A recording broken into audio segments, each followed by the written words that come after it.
قرآن اور یعنی مدرسہ چلایا کرتے تھے. جب آپ دنیا سے جانے سے پہلے اسی مدرسے کے مدرس اور اپنے بڑا بنا کر غوث اعظم کو دنیا سے گئے, اور غوث اعظم پھر اسی کمرے میں بیٹھ کر انقلاب پیدا فرمایا.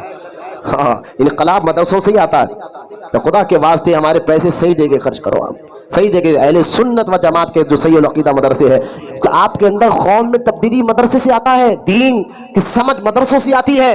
خانقاہ ہے, غوث اعظم آگے چل کر جس مدرسے میں چلائے ہے وہ آگے چل کر وہی خانقاہ بنی ہے. پھر اسی مدرسے میں رہ کر غوث اعظم ظاہری علم بھی لٹاتے تھے اور باطنی علم بھی نوازتے تھے. ایک وقت ایسا آیا جب بغداد میں ایسی بھیانک بیماری پھیلی جس بیماری سے ہزاروں لاکھوں لوگ مرنے لگے, تو لوگ غوث اعظم کو اسی مدرسے میں آ کر کہا تھا, اے عبد القادر جیلانی, آج بغداد میں اتنی بھیانک بیماری پھیل گئی ہے کہ آج ہزاروں لوگ انتقال کر رہے ہیں, دنیا سے جا رہے ہیں, آپ کچھ کیجئے. تو غوث اعظم نے فرمایا تھا کہ جو میرے مدرسے کے سامنے پانی کا کنواں ہے, جو اس پانی کو پی لے گا اللہ اس کو بیماری سے شفا عطا فرما دے گا. پھر غوث اعظم نے فرمایا ٹھیک ہے, اگر پانی نہیں تو آپ مدرسے کے سامنے کی گھاس کو اکھاڑ کے کھا لو. بولو نا سبحان اللہ. مدرسے جو میرے مدرسے کے سامنے گھاس ہے نا, اس گھاس میں اکھاڑ کر کھا لو, اللہ اس کو شفا عطا فرما دے گا. یہاں تک کہ اسی مدرسے میں رہ کر کمال ایسا ہوا, ایک نوجوان غوث اعظم کی بارگاہ میں آ کر فرمایا تھا کہ یا غوث, میں نے اپنے والد کو خواب میں دیکھا ہے, اس کے قبر کے اندر بہت زیادہ عذاب ہو رہا ہے, اب دعا کر دے کہ اللہ تعالیٰ اس کو عذاب سے آزاد کر دے. تو غوث اعظم نے فرمایا تھا پہلے یہ بتا کیا تیرے والد نے کبھی میرے مدرسے میں آ کر مجھ سے ملاقات کی؟ تو بیٹے نے کہا مجھے تو یاد نہیں ہے سرکار کہ کبھی میرے والد آپ کے مدرسے میں آ کر آپ سے ملاقات کی ہو. تو غوث اعظم نے دوسری بات پوچھی, کیا تیرے والد کبھی میرے مدرسے کے سامنے سے گزرے ہیں؟ تو وہ بیٹے نے کہا ہاں ہاں, ایسا کئی مرتبہ میں نے دیکھا ہے کہ میرا باپ آپ کے مدرسے کے سامنے سے گزرا ہے. تو غوث اعظم نے فرمایا جا, اللہ اس کی بخشش فرما دے گا. مدرسہ ہی تھا جو سامنے سے گزر جاتا. کیا مدرسہ تھا جس پہ غوث اعظم پڑھاتے تھے. اس مدرسے کی گھاس کھا لے تو بیماروں سے شفا. گھاس مدرسے کے اندر نہیں, باہر کے روڈ پر جو سامنے ہوتی ہے, اس مدرسے کے سامنے کے پانی کا کنواں پی لے تو, کنویں کا پانی پی لے تو اللہ شفا دے دیتا. سامنے سے گزر جانے والوں کے اللہ بخشش فرما دیتا. تو اس مدرسے میں پڑھنے والوں کا مقام کیسا تھا ہوگا, مرتبہ کیسا تھا ہوگا. امام موقوف الدین قدامہ, نام یاد رکھے, امام موقوف الدین قدامہ رحمۃ اللہ تعالی علیہ. کون ہے امام موقوف الدین قدامہ؟ یہ فقہ حنبلی کے, اب سنیں علمی مقام غوث اعظم کا بتا رہا ہوں. فقہ حنبلی جس کی خود غوث اعظم بھی پیروی کرتے ہیں, حنبلی ہے غوث اعظم. فقہ حنبلی پہ ایک کتاب آج بھی مارکیٹ میں ملتی ہے. حنبلی فقہ پہ عمل کرنے والوں کے لیے وہ کتاب رہنا ضروری ہے, لازم ہے. جب تک وہ کتاب پڑھیں گے نہیں وہ فقہ سمجھ میں نہیں آئے گا. فقہ حنبلی کی وہ کتاب جس کو لکھا تھا امام موقوف الدین ابن قدامہ نے, اس کتاب کا نام ہے المغنی. اس کتاب کا نام کیا ہے؟ المغنی. تو اس کتاب کو لکھ کر حنبلیوں پر جو احسان کیا ہے امام موقوف الدین ابن قدامہ. یہ کون ہے امام موقوف الدین ابن قدامہ؟ یہ شاگرد ہے غوث اعظم دستگیر کے, شاگرد ہے غوث پاک کے. غوث اعظم سے جب امام موقوف الدین ابن قدامہ سے کسی نے پوچھا آپ کے استاد آپ کے شیخ عبد القادر جیلانی کے بارے میں آپ بتائیے, آنکھوں سے آنسو جاری ہوئے. فرمایا اپنے دور میں آپ جیسا محدث, آپ جیسا فقیہ, آپ جیسا شیخ میں نے کبھی دیکھا ہی نہیں ہے. بولو نا سبحان اللہ. یہ میرے غوث اعظم اپنے دور میں موقوف الدین ابن قدامہ کیا کرے, میری نظر میں آپ جیسا کوئی شیخ نہیں گزرا, آپ جیسا کوئی محدث نہیں گزرا, آپ جیسا کوئی فقیہ نہیں گزرا, آپ جیسا کوئی مفتی نہیں گزرا. یہ شان ہے ولیوں کے سردار پیران پیر غوث اعظم دستگیر رضی اللہ تعالی عنہ. علم النسب جانتے ہیں؟ علم النسب محدثین کا یہ فن ہے, محدثین کے پاس علم النسب. یہ فن صرف محدثین کو آتا ہے, اور اتنا بھاری فن ہے یہ, ہر ایک کے بعد یہ سمجھ میں بھی نہیں آتا. جس کو اللہ سمجھ دے دے یہی سمجھ سکتا ہے. اللہ محدثوں پر رحم فرمائے. یہ فن, یہ فیلڈ میں محدثوں کو اللہ تعالیٰ نے زبردست دماغ اور عقل عطا فرمائے. اور اس فنڈ کے, اس فیلڈ کے, علم و نسب کے سب سے بڑے امام حضرت سیدنا جو امام ذہبی رحمۃ اللہ تعالی علیہ, امام ذہبی توجہ فرمائے, نام یاد رکھیے آپ, امام ذہبی رحمۃ اللہ تعالی علیہ. یہ اتنے بڑے امام ہیں علم النسب کے کہ انہوں نے کسی محدث اور کسی راوی کی چھان اپنے سامنے. علم النسب کہتے کس کو ہے؟ حدیث جو محدث ہوتا ہے کسی سے روایت لیتا ہے, حدیث سنتا ہے, تو جس سے وہ روایت لے رہا ہے راوی سے، اب میں داؤد میاں سے روایت لے رہا ہوں، مثال دے رہا ہوں نیچے اتر کر، تاکہ راوی کس کو بولتے ہیں، حدیث کس کو بولتے ہیں، اس کو سمجھنے کے لیے اللہ پاک آپ کو سمجھ دیا ہے، لیکن تھوڑا نیچے اتنی اتر رہا ہوں تاکہ ہر موٹے ذہن والوں کو یہ بات سمجھ میں آ جائے. ٹھیک ہے. اب میں شیخ داؤد سے کوئی حدیث لے رہا ہوں، سن رہا ہوں، یہ بغیر میں نے سنا، تو اس کو ان کو کہتے ہیں راوی، اور میں لے رہا ہوں میں. تو علم النسب میں جو محدث ہوتے ہیں تو وہ کیا کرتے ہیں، ہر ایک سے حدیث نہیں لیتے. اب داؤد ہے تو انہوں کون ہے، ان کے والد کون ہیں، ان کے دادا کون ہیں، ان کے اخلاق کیا ہے، ان کی عادتیں کیا ہے، ان کی مزاج کیا ہے، پورے راویوں کی چھان بین رکھتے ہیں. بولو نا سبحان اللہ. پورے راویوں کی چھان بین رکھ کر تب ان سے حدیث لیتے تھے. تو اس فن میں بھائی یہ بات یاد رکھنا، آپ کو اپنے دادا کا تک نام معلوم ہوگا، پردادا، سکڑ دادا، ہم تو اپنے دادا پردادا کے نام نہیں تک جانتے ہیں، لیکن جو علم النسب کے جو فیلڈ کے امام ہوتے ہیں نا محدثین، وہ فیلڈ کے امام جو ہے راویوں کی چھان بین کرتے ہیں. جس حدیث کو وہ لیتے ہیں تو جس حدیث کو لینے سے پہلے وہ جو راوی بیچ میں رہتے ہیں وہ کون تھے، ان کے اخلاق کیا تھا، ان کی بات چیت کیا، ان سے حدیث لیں گے یا نہیں لیں گے، سنا جائے گا یا نہیں سنا جائے گا، ان کی عادتیں کیسی تھی، ان تمام باتوں کا علم علم النساب کے اماموں کو ہوتا ہے، محدثین کو ہوتا ہے. اور اس فیلڈ میں علامہ ذہبی اونچے مقام پر ہے. آج بھی اگر چاہے وہ کسی بھی فیلڈ کا، کوئی بھی جماعت کا، وہابی ہو، دیوبندی ہو، کوئی بھی ہو، اور اس کو بتا دے کہ جو حدیث میں بیان کر رہا ہوں اور اس حدیث کو جو راوی ہے اس کو علامہ ذہبی نے کہا یہ راوی ثقہ ہے، صحیح ہے، سچا ہے، تو پورے لوگ مان لیتے، کیونکہ علامہ ذہبی اس فیلڈ میں ایسے زبردست گزرے ہیں کہ ایک ایک راوی کو ایسے چھین چھین کر نکالا ہے. تو آج بھی لوگ علامہ ذہبی کے راویوں پر بغیر یعنی تحقیق کرے آنکھ بن کر یقین کرتے ہیں. ارے جس تحقیق پر علامہ ذہبی نے مہر لگا دیا ہے وہ راوی سچا ہوتا ہے، اچھا ہوتا ہے. تو علامہ ذہبی اتنے بڑے امام ہے.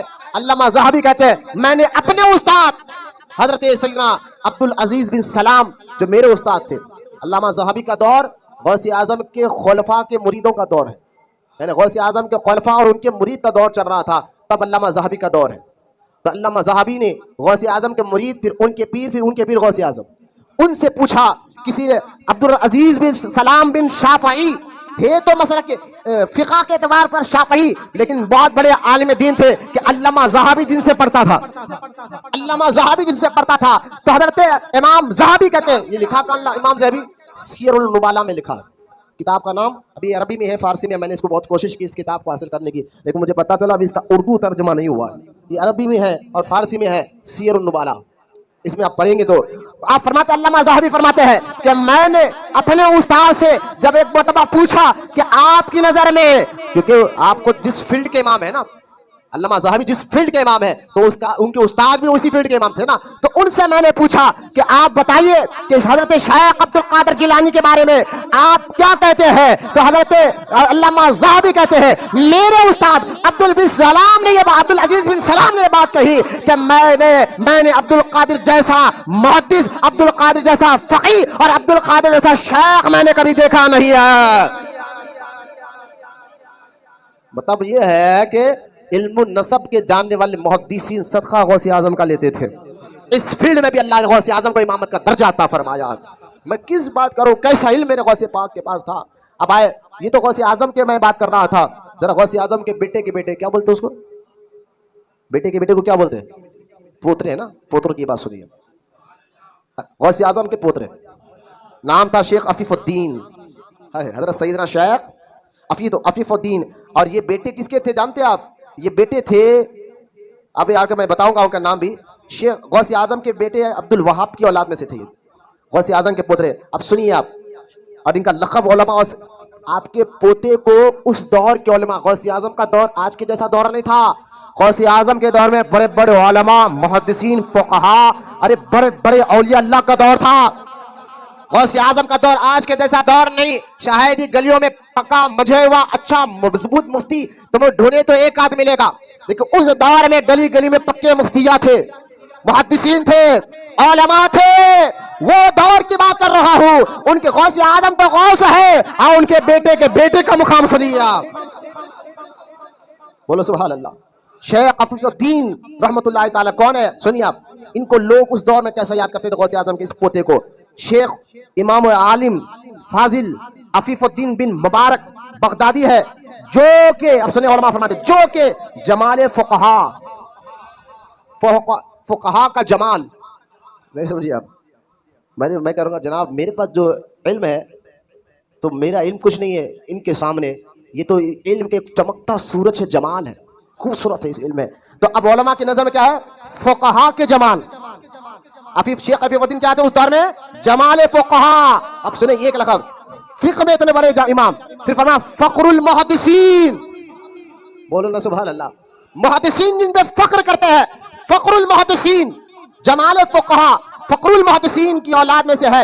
انہوں نے اپنے دادا شیخ, اب پڑھا کس نے تھا؟ شیخ عفیف الدین رضی اللہ تعالیٰ عنہ. پڑھا کس سے تھا؟ جو جمال فقہا بنے اور فقر محدثین بنے. پڑھا ہی غوث اعظم دستگیر سے تھا. انہوں نے اپنے دادا شیخ عبد القادر جیلانی سے فقہ کا علم بھی حاصل کیا اور حدیث بھی سنی. جو ان سے پڑھتا ہے وہ فقہا کا جمال بن جاتا ہے, جو ان سے پڑھتا ہے وہ محدثین کا فخر بن جاتا ہے. یہ میرے غوث پاک کی اولاد ہے تو سرکار غوث اعظم کا مقام و مرتبہ کیا ہوگا.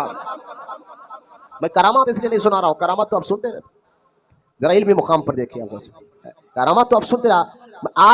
آج کے دور میں کرامت اگر کسی بھی ولی کو سناؤ, کسی بھی ولی کرامت سناؤ, لیکن بندوں کا ذہن غوث پاک کی طرف ہی جاتا ہے, کیونکہ غوث اعظم اور کرامت میں اتنا گہرا رشتہ ہے. غوث اعظم اور کرامت میں اتنا گہرا رشتہ ہے. اگر آپ کرامت سنائیں غریب نواز کی, اگر آپ کرامت سنائیں بندہ نواز کی, اگر آپ کرامت سنائیں صابر پاک کی, لیکن پہلے ذہن لوگوں کا جو ہے غوث پاک کی طرف ہی جاتا ہے. میں کیا آپ کو کرامت بتاؤں, کرامت تو آپ سنتے رہتے ہیں, اور آج بھی میرے غوث پاک کی کرامت جاری اور ساری ہے. کیونکہ میں آپ کو بتا دوں کہ سرکار غوث اعظم کا فیض آج بھی ساری جاری ہے اور قیامت تک جاری رہے گا انشاءاللہ. اب یہ تو شیخ عفیف الدین. آئیے عبد الوہاب کے دوسرے بیٹے, غوث اعظم کے سب سے بڑے بیٹے کا نام سید عبد الوہاب ہے رضی اللہ تعالیٰ. غوث اعظم کو 30 بیٹے تھے اور 20 بیٹیاں تھیں, 4 بیویاں تھے. بولو سبحان اللہ. اور غوث پاک کی مقدس چاروں بیویاں جس کمرے میں جاتے ایسی عابدہ زاہدہ طیبہ طاہرہ تھی کہ جس کمرے میں آپ کی بیوی چلے جاتی, اگر کمرے میں اندھیرا ہے تو جسم سے نکلتے ہوئے نور سے وہ کمرہ اجالا ہو جاتا. یہ میرے سرکار غوث اعظم کی مقدس بیویوں کا مقام ہے. تو 30 بیٹے بھی, ان کے سب سے بڑے بیٹے کا نام عبد الوہاب ہے. غوث اعظم کے سب سے بڑے بیٹے کا نام کیا ہے؟ ایک روایت میں ہے انہوں نے ہی نماز جنازہ پڑھایا غوث پاک کا. اب سنیے ان کے بیٹے ہیں شیخ منصور بن عبد السلام. اب سنیے شیخ منصور عبد السلام بن سیف الدین عبد الوہاب, یہ کون ہے؟ یہ بھی جمال فقہا, زین العلماء. زین کہتے ہیں عبادت گزار کا تاج, تو یہ زین العلماء تھے, علماء کے سر کا تاج. کون؟ غوث اعظم کے پوتے. ارے بولو نا سبحان اللہ. ہے اس دور کا. اب سنیے آپ, شیخ امام منصور بن عبد السلام بن امام سیف الدین کون ہے؟ فرمایا جمال فقہا زین العلماء والمحدثین. یہ علماء کے سر کا بھی تاج تھے اور محدثین کے بھی سر کا تاج ہے. جنہوں نے فقہ, اب حاصل کس نے کیا تھا؟ جنہوں نے فقہ اپنے دادا شیخ عبد القادر جیلانی سے حاصل فرمایا تھا. اور جنہوں نے اپنے باپ عبد الوہاب سے حدیثیں پڑھی تھی. بول لو سبحان اللہ. اپنے جد سے حدیثیں سنی. اس کے علاوہ ابو الحسن محمد بن اسحاق بن صالح, ابو فتح سے بھی محمد بن عبد الباقی بن احمد وغیرہ سے بھی محدث نہیں. شیخ احادیث کتاب سے خود پڑھتے تھے, یعنی غوث اعظم کے پوترے شیخ احادیث کتاب سے خود پڑھتے تھے, اپنے ہاتھ سے لکھتے تھے, اپنے دادا کے مدرسے میں درس دیا کرتے تھے. ارے یار غوث اعظم کی روح مبارک بھی خوش ہو رہی ہوگی. کبھی اس نظرے سے بھی غوث اعظم کو سمجھو. آج ان کے پوتوں کا ذکر میں کر رہا ہوں, ہاں قریبی پوتوں کا. وہ بھی آج بھی غوث اعظم کے پوترے یہاں 14ویں پشت بھی ہمارے حیدرآباد میں ہے, 13ویں پشت بھی ہمارے حیدرآباد میں ہے. میں یہ پہلی پشت کا ذکر کر رہا ہوں. لہٰذا کیا کرتے تھے؟ یہ کام ہوتا تھا بزرگان دین کا. کیا سکھا اپنے بیٹے کو, اپنے پوتے کو غوث پاک نے؟ قرآن, حدیث, فقہ, اسی میں تو ماہر بنایا نا, اسی میں 10 دن لگایا نا. اور وہ مدرسوں میں دیا کرتے تھے. صرف قوالی سن کر نہیں بیٹھتے تھے بھائی, صرف جو ہے کھانا کھلا کر خوش نہیں ہوتے تھے. اگر ہاتھ پیر چومنا ہے, میں کہتا ہوں یقیناً اللہ کے نیک اور محبوب بندے اور خاص طور پر سیدوں کا ہاتھ چومو, پیر چومو, کوئی شک نہیں ہے, کوئی شک نہیں ہے, چومنا چاہیے. لیکن اس حد تک ان کو نہ رکھو. میں ان کو ہاتھ جوڑ کر کہہ رہا ہوں, جو آپ کے بڑوں کا طریقہ تھا, اپنے مریدوں کے اندر تربیت پیدا کرو, حلال حرام کی تمیز پیدا کرو, صحیح اور غلط کی مزاج دیا کرو. یہی کام اپنے بڑوں کا, جد اعلیٰ کا بھی تھا اور آپ کا بھی ہونا چاہیے. لہٰذا اپنے دادا کے مذہب میں درس دیا کرتے تھے, حدیث بیان کیا کرتے تھے, فتوا دیا کرتے تھے. آپ نے چند ریاستوں کے مالک بنے، ان سے اہل بغداد کی ایک جماعت نے، کن سے؟ آپ کے پوتے شیخ منصور بن عبدالسلام سے اہل بغداد کی ایک جماعت نے تقریجیں لی ہے. بولا محبت سے سبحان اللہ. اب یہاں پھر آپ سنیے اب اور کیا تھے. شیخ یعنی آپ کو غوث اعظم کے پتر شیخ عمدہ، روشن، کثیر العلم، پسندیدہ اخلاق، اہل علم کی خیر کی تعظیم کرنے والے تھے. بولو نا سبحان اللہ. غوث اعظم کے پوتے کیا تھے؟ عمدہ اخلاق، اچھی اخلاق. جو اہل علم ہے ان کی عزت کیا کرتے تھے. غوث اعظم کے پوتے جو اہل علم کی تعظیم کیا کرتے تھے، اپنے قول اور فعل میں سکھا تھے. اپنے قول اور فعل، قول کرتے بولنا، فعل کرتے کر کر بتانا. یعنی غوث اعظم کے پوتے اپنے قول بات میں بھی سچے تھے اور کام میں بھی سچے تھے. بولو سبحان اللہ. آج ہمارا ہے نا، جو بولتے وہ کرتے رہو انشاءاللہ. آنے والے اتوار سے 10 بجے سے آ جائیں گے سر، لیکن کرنا تھوڑا ہی ہمارے کو. وہی 12 بجے 1 بجے آئیں گے، اس کے بعد اتنی بڑی لسٹ رہیں گی ہمارے پاس کہ یہ تھا یہ تھا یہ تھا یہ تھا یہ تھا. میں نے کہا تو خیر میرے کو معلوم ہے کتنا بھی بولو آپ کو اثر ہونے والا نہیں ہے. آپ اپنا کام کریں گے، میں اپنا کام کروں گا، بولتے رہوں گا انشاءاللہ. جب تک جان ہے جب تک میں بولتے رہوں گا. اور آپ کو جب اللہ آپ کو سمجھ دیں گا، ہم کو جب سمجھ میں آئیں گے کہ پیر کہتا کیا تھا، ہمارا کیوں بلاتا تھا، اس کا مقصد کیا تھا. 8 دن میں 2 گھنٹے نہیں نکلے تو اپنے آپ میں کیا ہے بتا مجھے. 2 گھنٹے نہیں نکالے اور ایسی فیضیے میں 200 روپے تم شریک نہیں کر سکتے. ہوٹلوں پہ تو فضول خرچ کرتے ہو. اللہ میں سمجھ کی توفیق عطا فرمائے. لہٰذا آپ اور ایک اور جو ہے نا، میں غوث اعظم کے پوتے کی ایک بات کر میں آپ کو ایک واقعے کی طرف لے جانا چاہتا ہوں. وقت بالکل 10 منٹ رہ گیا ہے، ظہر کی نماز سے پہلے ختم بھی کرنا ہے، اور پھر جو ہے انشاءاللہ تعالیٰ کھانے کا انتظام ہے. آپ ضرور کھا کر جائیے، پہلے روحانی غذا تازہ کریں. غوث اعظم کا علم مقام. غوث اعظم کے ایک اور پوتے ہیں جو غوث اعظم کے دوسرے بیٹے سید عبدالرزاق کی اولاد میں سے ہیں. ان کے بیٹے ہیں، پوتے بالکل قریب کے بیٹے کے بیٹے، اور ان کا نام ہے شیخ عماد الدین. شیخ عماد الدین. یہ کون تھے سنیے آپ. شیخ امام عماد الدین شیخ امام غازی القضاة تھے. مفتیوں کے مفتی غوث اعظم کے پوتے. غازی القضاة عماد الدین ابو سہل نصر بن امام حافظ تاج الدین ابو بکر عبدالرزاق سراج العلماء. کیا تھے؟ سراج العلماء. سراج کہتے چمکتا سورج کو، لہذا سراج العلماء، فخر فضلا، پیشوائے مشاق اور مفتی عراق تھے. بولو نا سبحان اللہ. یہ میرے سرکار غوث پاک رضی اللہ تعالیٰ عنہ کی اولاد کا مقام ہے. ان کے غلاموں میں، ان کے مریدوں میں علی بن حیتی جیسا شخص نظر آتا ہے. ان کے غلاموں میں امام موقف الدین ابن خدامہ جو المغنی کے سردار ہے، لکھنے والے کتاب کے مصنف ہے، ایسا غلام نظر آتا ہے. علم النسب کے ایک بہت بڑا نام، وہ نام میرے ذہن سے نکل کر میں بتا سکتا تھا، لہٰذا وہ علم النسب کے بہت بڑے امام جس نے سکھا تھا غوث اعظم سے، وہ بھی غوث اعظم کے غلاموں میں نظر آتے ہیں. چاہے محدث ہو، چاہے فقہا ہو، چاہے جو ہے عالم ہو، چاہے مفتی ہو، وہ تو ہے ہی غوث اعظم کے غلام اپنے دور میں. اور آج بھی جو ہے بڑے بڑے اولیاء انہی کے غلام ہیں. لیکن بتانا یہ چاہتا ہوں، غوث اعظم کے دور کے بڑے بڑے بزرگان دین نے جب غوث اعظم نے ممبر بغداد کے مسجد کے ممبر پر بیٹھ کر اپنا قدم اٹھا کر خود فرمایا تھا، یہ میرا قدم سارے ولیوں کی گردنوں پر ہے. جب یہ جملہ آپ نے کہا تھا، خدا کی عزت و جلال کی قسم، جو مزاروں میں تھے اولیاء اللہ، وہ تو ان کے قدم سر پر رکھی تو لے، لیکن جو اس وقت ظاہری زندگی میں موجود تھے اور تھے بھی بغداد میں اور غوث اعظم کے سامنے بیٹھے تھے، وہ دوڑتے ہوئے گئے اور قدم کو اٹھا کر اپنی گردن میں رکھ کر بتایا. ان میں سے علی بن حیتی کا بھی نام آتا ہے. اور جب یہ اعلان فرمایا تھا نا کہ یہ میرا قدم سارے ولیوں کی گردنوں پر ہے، اس وقت سرکار غریب نواز معین الدین چشتی اجمیری رحمۃ اللہ تعالیٰ علیہ خراسان کے تار میں عبادت کے لیے بیٹھے تھے. آپ بغداد میں اعلان کرے تو بغداد میں اعلان، آپ کی آواز کو اللہ تعالیٰ نے ہر ولی کے کانوں تک پہنچایا تھا، ہر خطب کے کانوں تک پہنچایا تھا، ہر ابدال کے کانوں تک آواز کو پہنچایا تھا. تھے تو خراسان کے پہاڑوں میں غوث پاک غریب نواز رحمۃ اللہ تعالیٰ علیہ. جب یہ اعلان غریب نواز نے سنا تو اپنا سر بھی جھکایا اور جھکا کر فرمایا، یا شیخ عبد القادر، غریب نواز کہہ رہے ہیں، یا شیخ عبد القادر، آپ کا قدم میرے گردن پر ہی نہیں، میرے سر پر بھی ہے، میرے آنکھ پر بھی ہے. اس لیے تم مفتی اعظم ہند مصطفیٰ رضا خان رحمۃ اللہ تعالیٰ علیہ پکار اٹھے، یہ سر ہے، یہ آنکھ ہے، یہ دل ہے، یہ جگر ہے، یہ سر ہے، یہ آنکھ ہے، یہ دل ہے، یہ جگر ہے، جہاں چاہو رکھو قلم غوث اعظم.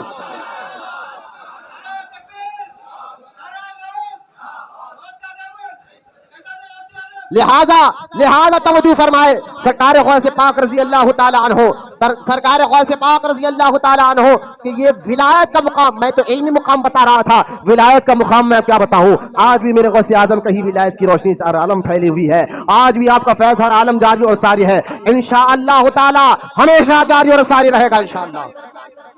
غوث اعظم کے دور میں جو بادشاہ تھے ان کا ولیمہ ہوا. سنیں آپ، یہ نہیں سنا ہے واقعہ.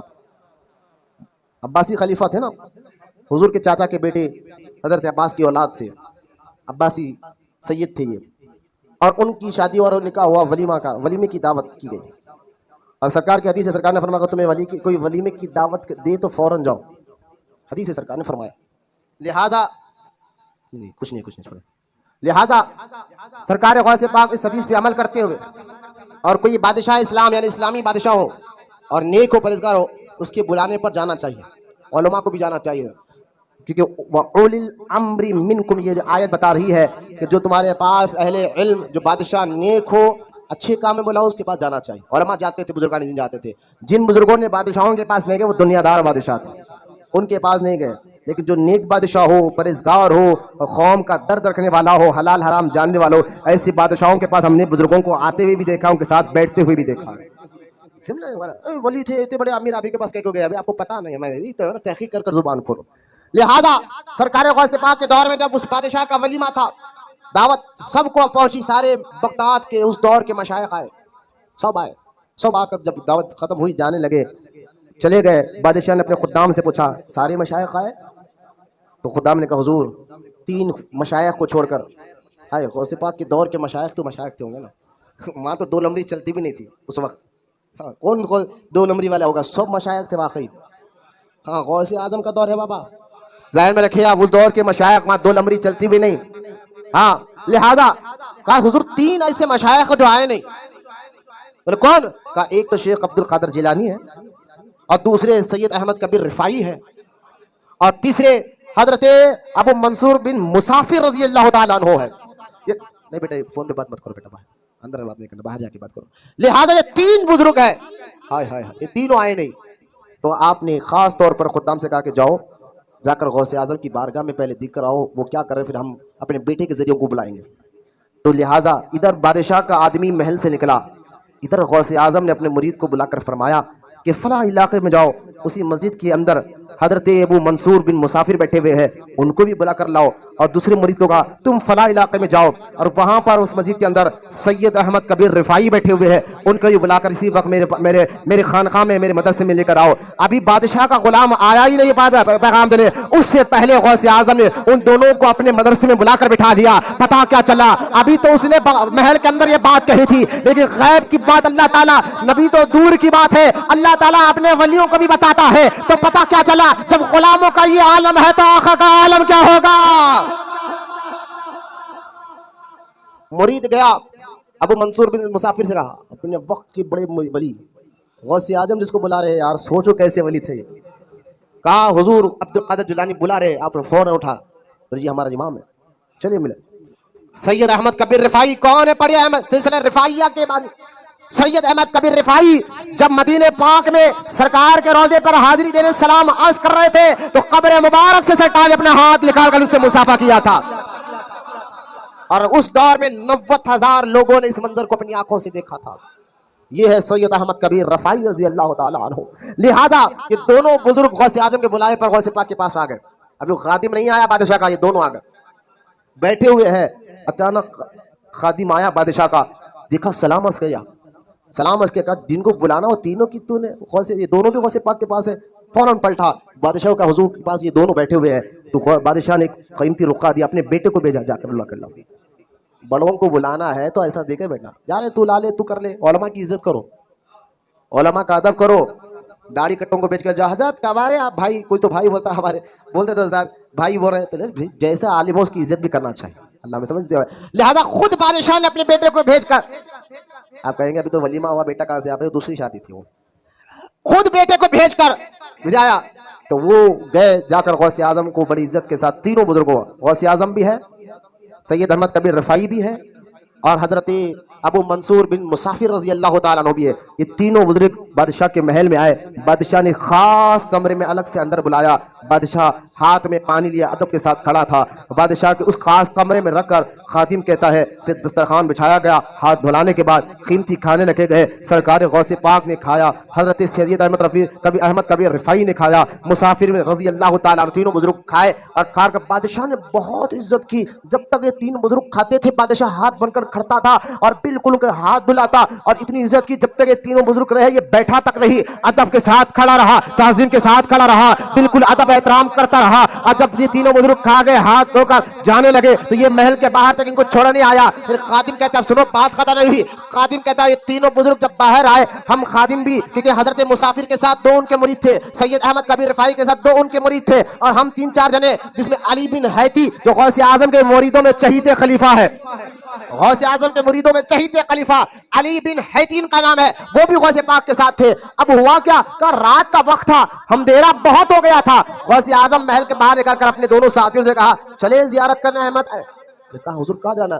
فرما میرا ارادہ ہے حضرت امام احمد بن حنبل کے قبر کی ہم زیارت کرنے کے لیے جائے. بولو محبت سے سبحان اللہ. خبروں کی زیارت کرنا شرک ہوتا, خبروں کی زیارت. آج تو یہ بات اتنا خطرناک طریقے سے ملے, یہ خبروں پہ جانے والے, یہ خبروں پہ جانے والے. میں نے کہا یار 1300 سال سے دور کی بات ہے, صحابہ کے دور سے لوگ قبروں پر جایا کرتے تھے. صحابہ کی تاریخ پڑھ کر دیکھو, کوئی مشکل آ جائے تو خبریں انہوں جا کر کہتے یا رسول اللہ ہم پریشان ہیں, اور ان کی پریشانی ہٹ جایا کرتی تھی. کئی صحابہ بار بار حضور کے روضے پر جایا کرتے تھے, تابعین خبروں پر جایا کرتے تھے. امام شافعی سے پوچھے, آپ فرماتے اگر کوئی میرا کام نہیں بنتا تو میں امام اعظم کی خبر پر جا کر زیارت کر کر 2 رکعت نماز پڑھ کر جب دعا کرتا تو اللہ تعالیٰ اس دعا کو فوراً قبول فرما لیتا.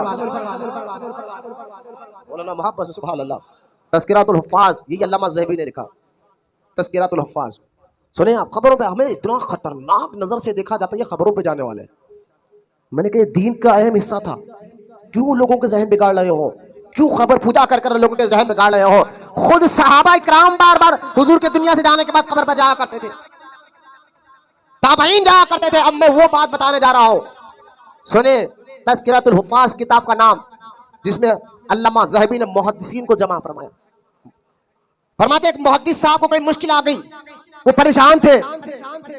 اسی رات ان کے خواب میں اللہ کے رسول صلی اللہ علیہ وسلم تشریف لائے. فرمایا پریشان ہے, جا یحییٰ ابن یحییٰ جو محدث کی قبر ہے ان کی قبر پر چلے جا, دعا کر لے, اللہ تیری مشکل کو آسان فرما دے گا. اس واقعے سے پتا چلا حضور خود اپنے بزرگوں اور اپنے ولیوں, اپنے غلاموں کی قبروں پر بھیجا کرتے ہیں. قبروں پہ جانا اتنا خطرناک نظر سے میں مت دیکھا کرو. تابعین کا طریقہ تھا قبروں پہ جایا کرتے, امام شافعی جایا کرتے تھے, امام اعظم جایا کرتے تھے, امام احمد بن حنبل جایا کرتے تھے. میں کتنے بڑے بڑے فقہا, آدھے سے زیادہ امت خبروں پر جانے والی. اگر 1300-1400 سال کے حصے کو پکڑے, آدھے سے زیادہ امت 90% امت قبروں پر جانے والی. اور آج وہ شرک ہو جائے تو کیا 90% مسلمان مشرک تھے؟ معاذ اللہ, کیا کر رہا, شرک ہو جائے گا خبر پہ جا کر. خود پیران پیر غوث اعظم دستگیر رضی اللہ تعالیٰ عنہ فرماتے ہیں کہ چلو ہمیں احمد بن حنبل کے مزار کی زیارت کرنا ہے. بولو نا سبحان اللہ.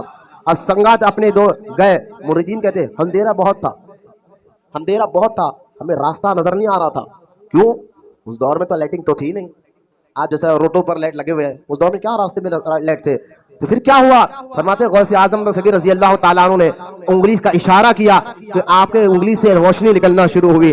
جس طرف اشارہ کرتے وہ گلی روشن ہو جاتی, جس پتھر کی طرف اشارہ کرتے وہ پتھر روشن ہو جاتا. بس اسی انگلی کے اشارے سے ہم امام احمد بن حنبل کی قبر تک پہنچ گئے. آپ کہیں گے کہ یہ انگلی کی روشنی نکلی کیسے؟ تو آؤ بریلی کے امام احمد رضا خان اس بات کو سمجھاتے ہیں, اعلیٰ حضرت اس بات کو سمجھاتے ہیں. اعلیٰ حضرت فرماتے ہیں کہ یا رسول اللہ تیری نسل پاک میں ہے بچہ بچہ نور کا, تو ہے عین نور, تیرا سب گھرانہ نور کا. بولے نوشین کہاں سے لے کے لیے, مطلب یہی بات تو بریلی کے احمد رضا سمجھاتے ہیں. ہاں سبحان اللہ سبحان اللہ. سرکار غوث پاک رضی اللہ تعالیٰ عنہ. پھر کیا ہوا؟ فرماتے کہ مریدین کہتے ہیں ہم لوگ تو باہر تھے, تینوں اندر گئے. ہم لوگ تو باہر تھے اور تینوں قبر مبارک کی زیارت کے لیے اندر گئے. پھر ہوا کیا تھا؟ بس آوازیں آتی تھی, اور روایت میں آتا ہے امام احمد بن حنبل باہر نکل کر ملاقات فرمائی ہے. بولنا سبحان اللہ. اللہ اپنے ولیوں کو کیسے ایسے اختیار عطا فرماتا ہے. 5000 لوگوں نے غوث اعظم کی, یہود اور نصارہ نے, رافضیوں نے, کیونکہ اس دور میں شیعہ تھے, ترزیلیہ تھے, تفضیلیوں نے غوث اعظم کے ہاتھ پر کلمہ پڑھا ہے 5000 کے قریب.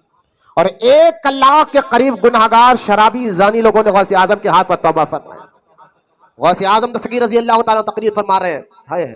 آپ جانتے غوث پاک کی تقریر کیسی تھی؟ آپ پڑھ کر دیکھیں فتوح الغیب غوث پاک کی کتاب، توحید کی باتیں، نماز کی باتیں. غوث اعظم کی تقریر میں نے ایک بات بہت زیادہ دیکھی.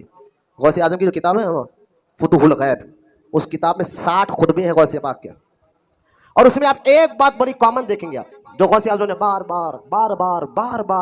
بار ریپیٹ کیا، بار بار کہا ہے، بار بار مریدوں کو بولا ہے، بار بار بولا. کون ہے غوث پاک؟ غوث اعظم فرماتے ہیں اللہ تعالیٰ نے مجھے ایک ایسی کتاب عطا فرمائی جس کتاب میں میرے سارے مرید جو قیامت تک میرے سلسلے میں آئیں گے، بولو سبحان اللہ، قیامت تک میرے سلسلے میں آئیں گے، ان کا نام تھا. اور اللہ نے فرمایا اے عبد القادر یہ سارے تیرے مرید ہیں، قیامت تک تیرے سلسلے میں آتے رہیں گے. اے عبد القادر ہم نے تیرے خاطر سب کو بخش دیا ہے. بولو سبحان اللہ. تاج شریعت نے کیا فرمایا؟ میں قادری فقیر ہوں یا غوث المدد، سب کو بخش دیا ہے. یہی غوث اعظم فرماتے ہیں کہ میں نے دوزخ کا جو بڑا فرشتہ ہے جس کے ہاتھ کے نیچے سارے فرشتے ہوتے ہیں، اس کا نام ہے ملک.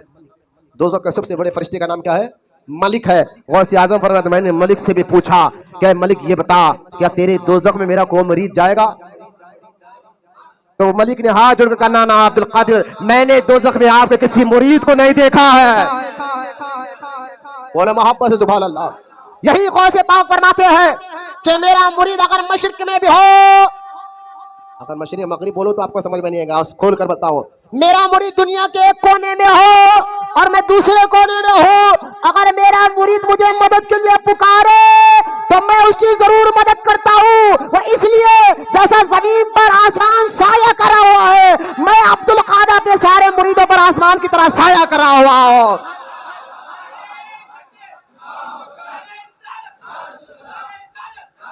یہ میرے غوث اعظم ہے. بولو سبحان اللہ. فرماتے غوث اعظم کیوں؟ فرما دیکھو پوری دنیا کو میں ایسے دیکھتا ہوں جیسے کہ تم ہتھیلی میں رائی کا دانہ ہو. ہمارے لیے دور نزدیک ہے، یہاں سے بغداد دور ہے، وہ دور ہے، اجمیر دور ہے، بمبئی دور ہے، دلی دور ہے، لیکن غوث اعظم کے لیے ہاتھ میں پوری دنیا، پورے شہر اللہ کے ہاتھ میں رائے کے دانے کے برابر نظر آتے ہیں. اور اللہ نے اختیار ایسا دیا، تصرف ایسا دیا، جو اتوار میں نے بتایا تھا ولایت تکوینی کے بارے میں، تصرف ایسا دیا جن کو یہ ولایت ملتی ہے پورے کائنات میں تصرف کرنے کا اللہ ان کو اختیار عطا فرماتا ہے. یہ ادھر رکھ دیتا ہے، جس طرح ہاتھ میں کوئی چیز رکھے اٹھاؤ ادھر رکھو یا اٹھا ادھر رکھو، بس یہی طرح پوری کائنات کو ہاتھ میں یعنی ایسا دیکھتے کہ ہاتھ میں رائے کے دانہ ہو تو چاہے بھی ان کا چاہنے والا جب بھی پکارے غوث اعظم ضرور مدد کرتے اور کر رہے ہیں. ایک سوال کا جواب میں آپ کو دے دیتا ہوں. اللہ غوث اعظم سے بات کرتا تھا بولو نا سبحان اللہ.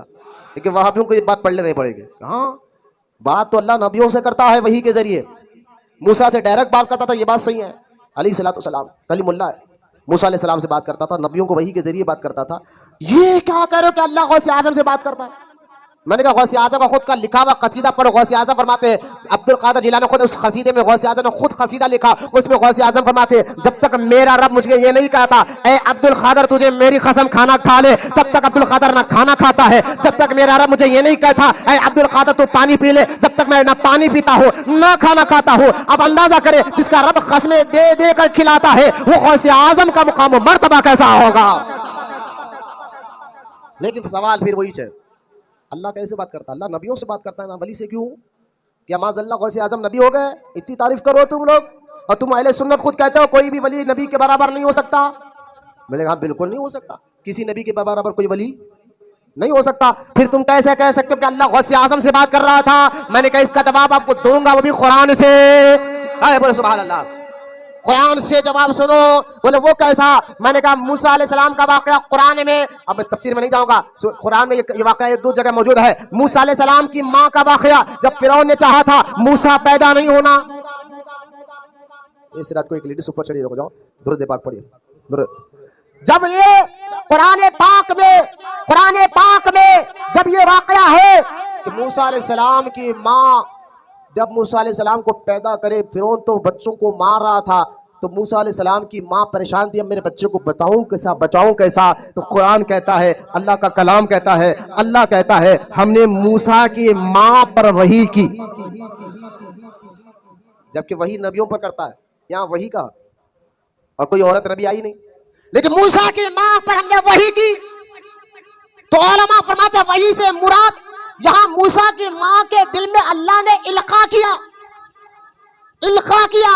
کہ ڈر نہیں، کچھ نہیں ہوگا، بچے کو ایک باکس میں سمندر میں تالاب میں ڈال دے، ہم اس کی پرورش کرنے والے ہیں. لہذا جب اللہ تعالیٰ موسیٰ کی ماں کے القاء کرتا ہے، بات کرتا ہے القاء کے ذریعے، تو وہی رب جو ہے اپنے محبوب ولیوں سے بھی القاء کر بات کیا کرتا ہے. کوئی یہ غلط نہیں ہے کہ اللہ بات کر رہا غوث پاک سے کر رہا، بھائی القاء کرتا اللہ. بولو نا سبحان اللہ، بولو محبت سے. ہاں تو غوث اعظم دستگیر رضی اللہ تعالیٰ عنہ، آپ ایک مرتبہ آخری بات سن کر انشاءاللہ ہم جو ہے بات ختم کریں گے کہ اب ایک بات سن لیجیے آپ. غوث اعظم دستگیر رضی اللہ تعالیٰ عنہ کو شروعات میں 250 دینار کا قرضہ ہو گیا. کتنے؟ 250 دینار کا قرضہ ہو گیا غوث پاک کو. اور جب وہ قرضہ ہو گیا تو غوث اعظم کے مرید بیٹھے ہوئے کہ اچانک ایک شخص آیا جو بغداد کا نہیں تھا، چہرے سے دکھ رہا تھا. اس نے آیا، یہ 250 درہم دیا چلے گیا. مریدوں نے پوچھا حضور یہ کون ہے جو بغداد کا بھی نظر نہیں آتا، کسی ملک کا بھی نظر نہیں آتا، یہ کون ہے جو آپ کے پاس بغیر اجازت کے آیا، ادب کے ساتھ آیا، بہت دیر بیٹھا، کچھ بات کہہ کر آپ کو پیسے دیا چلا گیا؟ تو غوث اعظم دستگیر رضی اللہ تعالیٰ نے فرمایا اس کا نام صرف القدر ہے. اس کا نام جو میرے کو آیا کر صرف القدر ہے. صرف القدر ہے، سنو نام غوث اعظم، اس کا نام صرف القدر ہے. مریدوں نے پوچھا حضور صرف القدر سے مراد کیا ہے؟ عجیب نام دکھ رہا ہے، اس سے مراد کیا ہے؟ تو غوث اعظم نے فرمایا اللہ تعالیٰ نے زمین پر ایک ایسے فرشتے کو رکھا ہے جو اپنے ولیوں کے قرضے اتارنے کو بھیجتا ہے، اسی کا نام صرف القدر ہے. بولو محبت سے سبحان اللہ. ہاں آج بھی میرے سرکار غوث اعظم کا فیض جاری انشاءاللہ ساری ہے. میں تو چاہتا تھا کچھ اور باتیں آپ کو بتاؤں. غوث اعظم ایک عالمگیری فکر رکھنے والے کا نام ہے. صرف مرید کر کرامت دکھا کر خاموش نہیں بیٹھے. فلسطین پر حملہ ہوا، یہی غوث اعظم نے آواز اٹھائی، وہاں کے مظلوموں کی مدد کی. آج بھی ہم دعا کر سکتے ہیں یار غوث اب کچھ ایسے کرم فرما دے جیسے آپ کے مرید ہو، آپ کے غلاموں میں سلطان صلاح الدین ایوبی تھا، ایسا کوئی بہادر کو بھیج کر فلسطینیوں کی حفاظت فرما، مسجد اقصیٰ کو پھر سے آزاد فرما. یا غوث اعظم جتنی دیر سے ہم بیٹھے ہیں ہمارے بیٹھنے کو آپ قبول فرمائیے. آپ ایک نظر ڈال دیجیے، ہمارے بیگڑی سنور جائے گی، ہمارے پریشانیاں ختم ہو جائیں گے. ہم چاہتے ہیں غوث پاک ہم دین کا کام کریں، نماز کی پابندی کریں، شریعت پہ عمل کریں، لیکن شیطان اور انسان کے بھٹکانے پہ ہم، نفس کے بھٹکانے پر ہم کمزور ہے. لہٰذا آپ کرم فرما دے تو یہ ساری کمزوریاں ختم ہو سکتے ہیں. غوث اعظم آپ سب پر کرم فرمائیے، دین کا جذبہ ہمارے اندر ہو، نمازوں سے محبت ہمارے اندر ہو، نیکی پہ خرچ کرنے کا جذبہ ہمارے اندر ہو، شریعت پر استقامت کا جذبہ ہمارے اندر ہو. غوث اعظم دستگیر آپ کرم فرما. ہمیں یقین ہے سرکار آپ بیٹھے تو بغداد میں ہے لیکن ساری کائنات کو دیکھ بھی رہے، سن بھی رہے ہیں. آپ کے مریدین، آپ کے غلام حیدرآباد دکن میں بیٹھ کر، سرکار حسن بن احمد شہید کے آستانے میں بیٹھ کر آپ کو آواز دے رہے ہیں. ہمیں پورا یقین ہے اللہ ہماری آواز کو آپ تک پہنچا رہا ہے. آپ اگر آواز سن کر آواز ہلا، زبان بھی ہلا دیں گے تو اللہ کرم فرما دے گا، ہونٹ بھی ہلا دے تو اللہ کرم فرما دے گا. غوث اعظم آج کی اس محفل میں جتنے آپ کے چاہنے والے آئے ہیں، بیٹھے ہیں، سب پر نظر ڈال دیجیے، سب پر کرم فرما دیجیے، سب کی مشکلوں کو ختم فرما دے. ان کے ظاہر کو بھی سنوار دیجیے، ان کے باطن کو بھی سنوار دیجیے. اور جن لوگ جو بلا کسی وجہ سے آ نہیں سکے محفل میں، سرکار سب پر بھی کرم فرمائیے. درگاہ حسن بن احمد شہید کے بعد جتنے لوگ آ رہے رہ رہے ہیں، غوث اعظم سب پر بھی کرم فرمائیے. اور بالخصوص ہم تمام آپ کے غلام، آپ کے فقیر، آپ کے آستانے کے ٹکڑوں پر پلنے والے غلام، ہم سب آپ سے التجا کرتے ہیں غوث اعظم ہماری دعا تو ہم گناہگار خطا کار ہے، لیکن اگر آپ دعا کر دیں گے تو یقین ہمیں پورا یقین ہے کہ اللہ فلسطینیوں پر رحم فرمائے گا. آپ دعا کر دیں کہ فلسطین کے مسلمانوں کی حفاظت ہو جائے، فلسطین مسجد اقصیٰ پھر سے آباد ہو جائے، اور ظالم یہودیوں کو نیست نابود کر فرمائے جو ظلم کر رہے ہیں. سرکار غوث اعظم آپ کی ایک نگاہ کی بات ہے، ہماری زندگیوں کا سوال ہے، آپ کی ایک نگاہ کی بات ہے، ہماری زندگیوں کا سوال ہے. سرکار ہم سب پر کرم فرمائیے. اللہ کی بارگاہ میں پہنچ کر، اللہ کی بارگاہ میں ہم تمام کی مشکلوں کی التجا اللہ تک پہنچائیے اور اس تمام مشکلوں کو آسان فرمائیے، کاروباروں میں ترقی دلائیے. سب چیزیں آپ روشن ضمیر ہے سرکار، سب جانتے ہیں ہمیں کیا چاہیے کیا نہیں چاہیے. جو ہمارے لیے بہتر ہے اللہ سے کہہ کر وہ جلد سے جلد ہمیں دلا دیجیے. سرکار غوث اعظم ہم تمام کی دعاؤں کو قبول فرمائیے.